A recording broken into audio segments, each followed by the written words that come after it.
One of the single greatest moments in any Magic player's career is when they realize that life is a resource. When they realize that you can take a hit and you can win at 1 life and win at 20, and it's the exact same thing. A win is a win. And I think Surgical Extraction up on the screen is a perfect example of that. A card that really in many ways could be considered the front face of Phyrexian Mana. Now, of course, there's many other more staple cards, but for my small world view, as a mill player, Phyrexian Mana is one that I take advantage of all the time when it comes to Surgical Extraction. And I just think that the mechanic is so underutilized or underthought of. We take this mechanic for granted. Not a lot of players understand what it means to pay 2 life instead of paying a mana. And I think today there's a further discussion I want to have based on a video that was recently posted by the Distraction Makers here up on the screen. And I wanted to go through their video because a lot of folks were telling me it was honestly just really informative and a good summary as to the most broken mechanic in the game of Magic the Gathering and how it violated all of its gameplay rules. Let's hop right into the video. I see that it is broken. Clearly, Wizards also sees that it is broken, but the brokenness is the point. Distraction Makers. This channel is so great. Of us, for those who didn't experience Phyrexian Mana, right, when it was first released, when it was in Standard, the goal, it was released in the Phyrexians invading Mirrodin. Well, if we think about like complete side note, Magic's lore was peak at this time. Peak. This was the best time to be a lore enthusiast in Magic. I think right now it's pretty scrambled, but what they're attempting to do, right? Their all will be one mentality, right? Yes. Phyrexian Mana is like actually perfect. I don't think that. So this idea most busted way to circumvent them trying the laws. To sort of make everything. I forget what it's called. It's like the God Machine or something, right? Like you're trying to make everything one being, effectively. And they have a name for it, but I can't remember what it is. So when we look at Phyrexian Mana, if you're just sort of playing the game and you're not following the story, Phyrexian Mana feels like something you shouldn't be able to do. Oh, 100%. It allows you to do things that you normally wouldn't be able to do. Right. And what's interesting about it is Commander... Like from our perspective, right? So as a mill player's perspective, you have these classic lines of where you can go turn 2, glimpse the unthinkable on the draw against a Tron deck who on the play, they're going to get their 3rd Tron land out, but you can glimpse the unthinkable and then pay 2 life, surgical, and just take their deck out. I mean, Dismember just becomes this mono black card that provides any other color with like a removal spell. Heck, Death Shadow, it's a ramp spell, a damage ramp spell in many ways. So just so many applications to losing life and using it as a resource. Averts this because in Commander you can't play Phyrexian cards in decks that don't match the color identity. Oh yeah, because those cards have color identity. So if we go and look at it in Standard, that's when things get really weird. Yeah. I will also note that unless you're up against like a Hedron Archive or like a Shadowborn Apostle deck or a Persistent Petitioners deck, Surgical Extraction has like almost no function in EDH, and I say almost because you still can surgical a single card in a deck, but there won't be any other copies because it's singleton format. But potentially in higher power versions, you could be looking at their deck for information. Maybe you want to take a peek at their hand. There's a couple things you can get tricky with surgical, but that's kind of just higher power pods. You don't really want to be doing that in lower power pods. And if you have surgical in your lower power pod, you're probably again just fighting Shadowborn Apostle or Persistent Petitioners, and it's probably the most mean way to do it outside of maybe like Necromancer or something. But yeah, it's not really relevant for EDH. Is in Standard, you don't have that rule. You can play whatever you want in your deck. There's no restrictions. So you can be playing a green deck that has Mental Misstep in it or has Dismember in it. Yeah. Mental Misstep is probably the most iconic Phyrexian Mana spell, in my opinion, for a lot of older players. And that card's still playable even in Commander and stuff. But in Standard, you can play that card in green. Right. You have direct creature removal in green now. And so I was literally mentioning that with that mana cost, right? I was literally mentioning that. Is the story that it's telling. All will be one. Yeah. We look at Phyrexian Mana, it's exactly the story that the mechanic is telling. Right. You give yourself up more to the Phyrexians, and all of a sudden you are able to do more than you should normally be able to do. And it's like you pay the ultimate cost and you pay the dismember cost, you pay the life cost, you minimize your resources, and all will be one. Feels weird and wrong and perfect for the story that's being told through the mechanics. These are Elish Norn sympathizers, we right can even here. look at like Mental Misstep is banned in Legacy, mainly because Mental Misstep begets mental misstep, in that if one player is playing Mental Misstep and the other player isn't, they're just at an inherent disadvantage. So everybody just plays 4 copies of Mental Misstep. So, and that should tell you. So to explain that further, so really, plain summary of it, it's good. But just to further explain, because in Legacy everything is so hyper efficient, you're playing cards like Brainstorm, Reanimate, or just 1 cost spells in general, right? Before I start spouting off cards that aren't actually legal in Legacy, you can play Mental Misstep and counter those 1 cost spells, heck, Delver of Secrets or something like that. But then because your opponent's going to play that against you to counter your stuff, you then have to play that to counter the Mental Misstep. And so it becomes I misstep your misstep, which missteps my misstep to misstep your misstep. I made a short about it. It's, look, you in a format where Mental Misstep is legal and it's hyper efficient. I should mention that if it's hyper efficient, it would not work in a low power format where everything's high cost. Everyone should be playing Mental Misstep. Right, like right away, like, oof, like this is breaking something.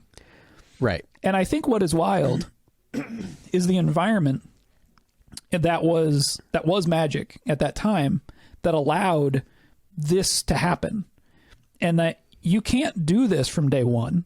You have to establish a foundation of like player expectation for you to then subvert. Right. And it is sort of this perfect alignment of established structures, norms being corrupted by this I see. force I see what they're saying. Corrupted by the mechanical expression of that force. Yeah. That's it.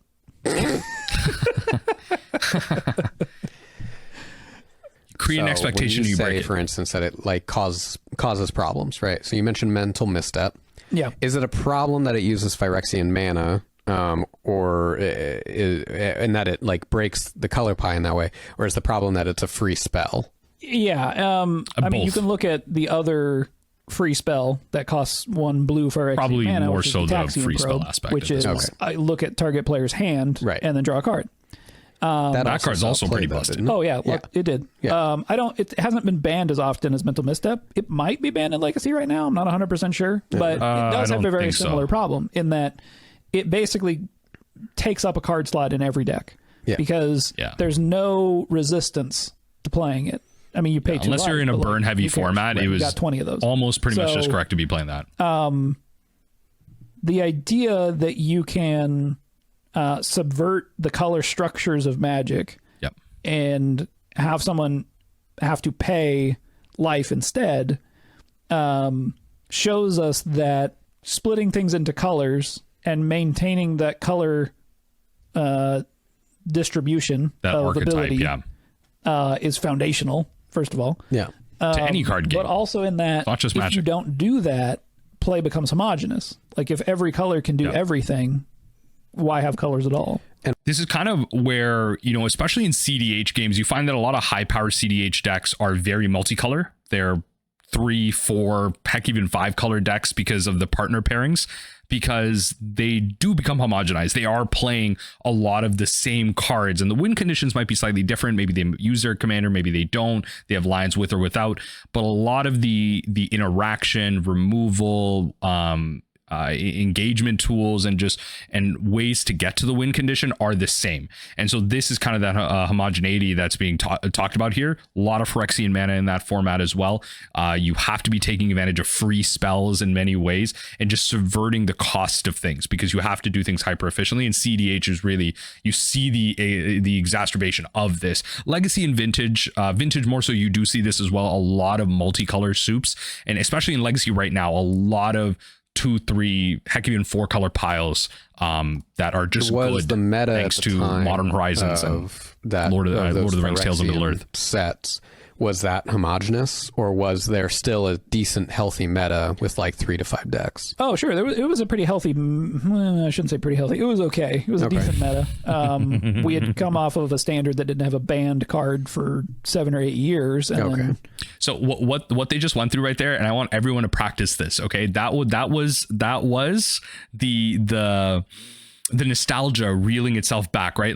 That was someone going through a logical series of steps to make sure nostalgia is not taking over their decision making and saying, yes, it was broken. No. Think back, peel it back. You could see the cogs work in there.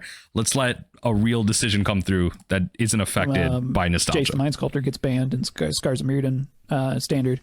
But Jace available for $15 on TCG Player now. No longer $100+ Planeswalker. Remember those times? The metagame, I think, because there wasn't a ton of playable Phyrexian cards that were strictly like Phyrexian Mana, it didn't completely shatter, the structures that not are a critical mass. But things like Dismember, were very much played in almost every deck. Mental Misstep played in almost every deck. Right. So you end up with these like weird invasions, right, into colors where things shouldn't be. I think it's interesting because then I think that the sort of thing that you're butting heads with as a designer is like, what's more important here, telling the story or having this competitive level be? I mean, when you explain it like they did, it's kind of like you're doing both. Because I do think that yes, like especially at that time, you really wanted to make sure that the competitiveness of Magic felt good and was in a good place. Right. But creating one of the most broken mechanics ever. Me as a filthy casual, I would have loved Phyrexian Mana. Like, I feel like that I played it now. Maybe not. Decks, and I'm like, yeah, that's really cool. I think what's interesting. Some casuals don't really pick up on it. It's very off-putting to a casual audience, though, because they value life points more than they should. Yeah. So there is a tension there, which not is good. Like a new casual, yes, that someone hasn't played very much. I think that someone that maybe has dabbled, gone to a tournament or two or something like that, but doesn't take it too seriously, would probably enjoy it. Well, the other thing that we can look at too is the other time when the color pie was broken in a similar way. Other time, but differently in Time Spiral, where we had Planar Chaos, which was a set where we saw another mill favorite extirpate. Sort of these colors that normally do things as a secondary or tertiary effect, having those things at the primary effect of the color. The best example being Damnation in black, in that you have this mirroring of white and black as colors, in that we can kind of look at it as like horseshoe theory, where if you go far enough along on a track, you end up back sort of where you started, right? You go far enough to the left, you end up on the right. You go far enough on the right, you end up on the left. And so you see this perfectly idea that 3 rights equal a left. Damnation and Wrath of God, in that they're perfect mirrors of each other in colors whose philosophies are theoretically totally different. Yeah. But there's a spot where they align in Ravnican guilds, the destruction of everything. Right. With different motivation, theoretically. But and if we compare this to Phyrexian Mana subverts this even a step further. They're this omnipotent force, we've removed psychology, right? They're not human. Right. They have no soul. There's not a feeling necessarily to what they're doing. It is just you sacrificing yourself in a way to serve a function. It feels very robotic. I mean, it feels like these human emotions, the psychological needs do not apply to them. They do not have. They're also the colors taken to their most extreme when we look at the Praetors and their expressions. But I think Phyrexian Mana is even like the better personification of their ideology, which is that interesting. Nothing matters. Everything is just pieces to be reassembled and moved however we hive mind, make it its perfect form. Right. So when we look at the newer Phyrexian All Will Be One Phyrexian Mana cards, they are still siloed within their colors. They have a regular color pip, and then they have a Phyrexian Mana color pip. I'm so happy and they brought up Jace the perfected mind here. Okay, yeah. So again, it's not like in old Phyrexia, this would have just been like blue, and 3 or something. It probably would have made it cost more. It wouldn't have had the completed ability at all. Yeah, no, this is a good example of how they tried to quote unquote balance it, like still add a singular mana restriction. So it's not just Phyrexian blue, it's blue and a Phyrexian blue, and kind of symbolizing like in the story wise that they still have a piece of what makes them their original planeswalker. Jay still has a piece of his blue, but he does have that Phyrexian touch. The way that this broke the game, right? That they didn't want to make the same mistake another time. But to me, I'm like, that sort of undercuts the feeling, right. Yeah, but it shows balance versus when in hindsight they look back and they go, okay, sure, it was probably more important for us to make sure that there was a healthier, more diverse competitive format, right, and diversity amongst decks than trying to be extra expressive of the story and narrative. Right. And I think that to me, moving away from fire design, travesty. It's understandable. I do wonder if part of this is because they're thinking about, well, we need to design for more of an eternal world now. That's also possible. In that, when regular Phyrexian Mana is in standard, eventually it rotates out, and this thing that we're talking about, this weird experience kind of gonna go away. It sticks around in other formats. Yeah. Sure. I could see why they'd be a little bit gun-shy to go back and do that same mistake again. Right. Pioneer, I think it's modern. There's got to be another way to do it, I think. But yeah, I'm sure I think it's probably significantly more difficult with a paper design card game. Oh, yeah. Like when I think about this same thing, I'm like, man, with the capabilities of digital, like I'm sure you could probably do that. So I'm interested to see where this conversation goes, but what would y'all think? Let me know in the comment section down below if you're this far. What would y'all think about a Phyrexian alchemy set? A Magic the Gathering Arena alchemy Phyrexian set where they can, I don't know, maybe they make it so the color pips on a card become Phyrexian, or something like they change the cost of spells to become Phyrexian. I guess that could be like an alchemy only thing. That might be extremely busted depending on how they balance it. But there's a lot of colors. There's a lot of cards out there in old Magic that you would use to change the type of something, the color of something. There's some weird ones that you could change the text on something. But I wonder if they could do that in alchemy, speaking on this whole digital idea, where I think of a game like Marvel Snap that changes so constantly and actively, like week by week, day by day, almost, that you have card changes, but you can't really do that in paper. We've only had an example of 1 or 2 erratas ever in Magic history. Companion is the one that sticks out to me, and it's just a very unique situation. So I don't know. I bet and get away with like interesting idea. That story they could do it on Arena. Probably as much consequence. It wouldn't be as direct, obviously, but you could throw in these other things that, it's probably too heavy and too much to keep track of as a paper design, but digitally it could track things. Well, and the cards can change over time, right? Yeah. So if you fight off the Phyrexians, maybe the cards change. Yeah. That's wild. That'd be cool. That could be really cool. Yeah. Mental Misstep becomes just 1 regular blue mana. Right. It's Force still Spike.